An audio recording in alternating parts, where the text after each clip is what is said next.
Hello， 咁多位，今日嚟到瀑布灣呢一度放部 Air2S 啊！我會行過去呢邊呢個石屋嗰邊，咁對住個海呢，就應該多啲嘢影嘅。順便陣間會試埋我啱啱收到嘅 Freewell Filter， 最新出嘅，俾 Air2S 用嘅。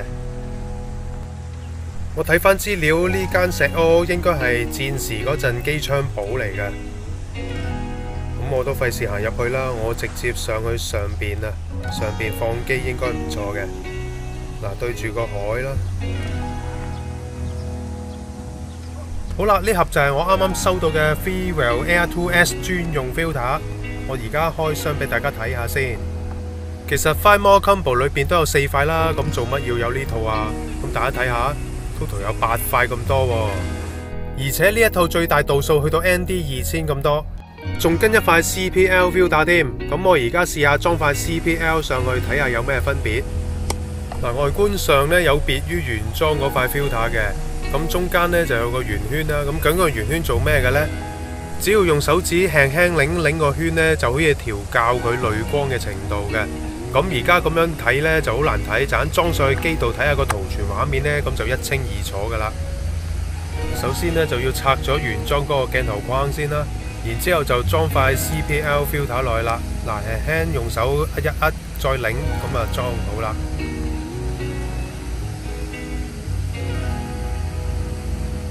留意畫面啦，我而家調校佢嘅濾光深淺度，咁樣呢就可以將拍出嚟嘅嘢增強個對比度，嗰啲反光位呢都幫你濾走晒嘅。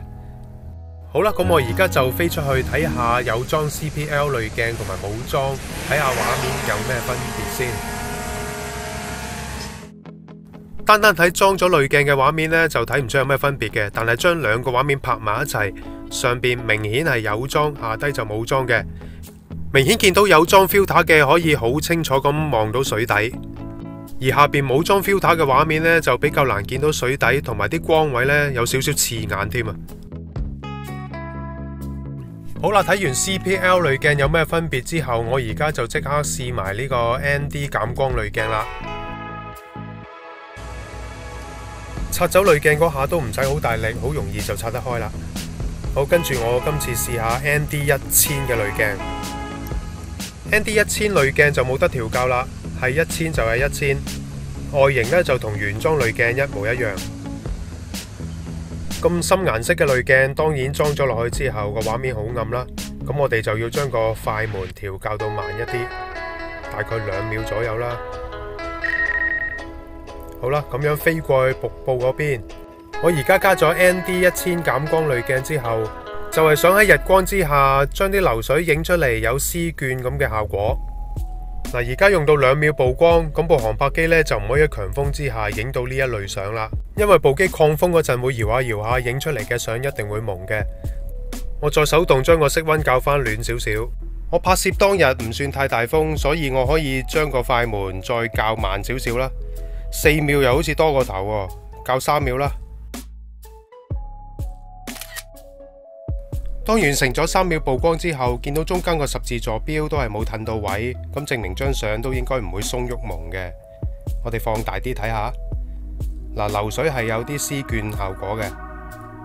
再嚟睇埋先，高清版本係啦，見到流水呢係有啲動感嘅絲絹效果。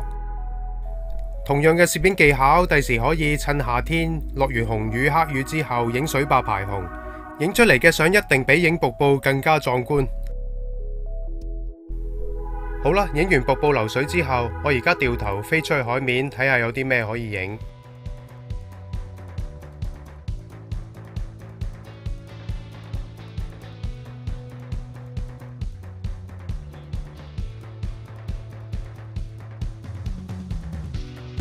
見到前邊有隻高速船經過，好啦，就揾佢嚟做目標啦。陣間我打算運用 pan 鏡嘅攝影技巧，快門要慢，而鏡頭就要跟住主體嘅速度水平跟隨。快門越慢，難度就越高，但係側邊嘅景物動態模糊嘅效果就更加明顯。我而家就 set 1.25%秒，咁我難度就相對降低少少。理論上呢，就應該可以影到水嘅動態模糊效果。同埋要爭取時間不斷試影多幾張，所以我要放棄窩格式嘅檔案，咁樣會慳返每張相 save 嘅時間。當每張相完成曝光之後，你見到中間個十字坐標有冇移位，就知張相得唔得啦。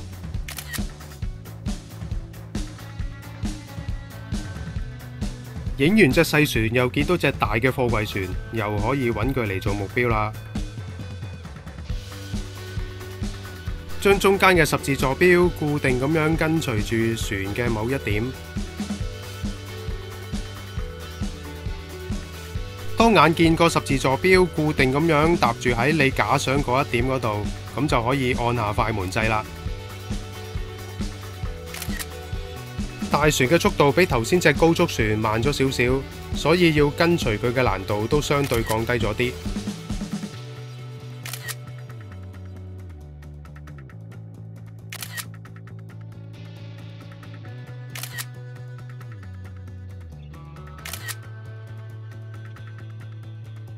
好啦，影咗咁多張應該都夠啦，命中率都應該幾高下。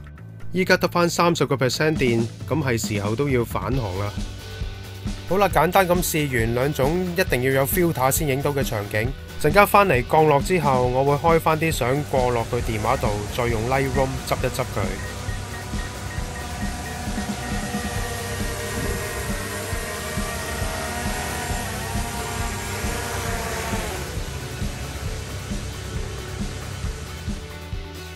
首先望望高速船有邊張 OK 先，咦呢張好似 OK 喎，其他都唔要得啦。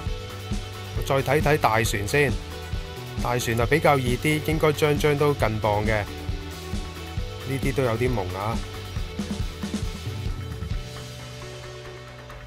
呢張就 OK 啦，咁就揀呢張嚟執啦。雖然頭先影相只係儲存咗 .jpg 嘅格式，但係用 Lightroom 嚟到執相就可以當佢一張 RAW 格式嘅相嚟到執。但係後製嘅寬容度一定冇 RAW 格式嘅咁高。咁跟住落嚟，我哋一齊睇下執出嚟嘅相，大家接唔接受到？都係嗰句啦，執相都係冇公式嘅，根據翻個人嘅喜好、個人風格，執下嗰啲光暗對比同埋顏色之類嘅嘢。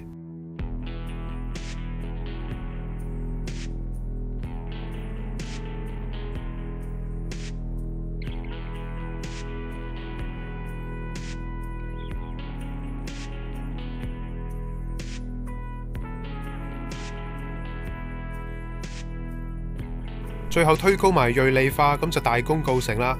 放大嚟睇下，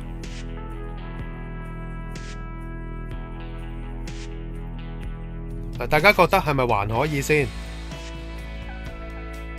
？Save 低佢先。OK， 咁跟住我哋睇埋大船嗰一張相。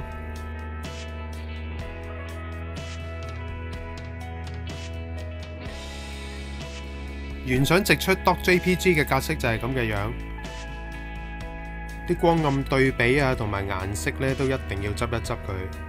張相影得個天太光啦，拉翻暗個天，然後加強翻海面同埋隻船嘅光暗，然後再推大啲佢彩色嘅飽和度啦，仲要入去色板嗰度將每隻色都係咁意調校一下。好啦，應該差唔多啦。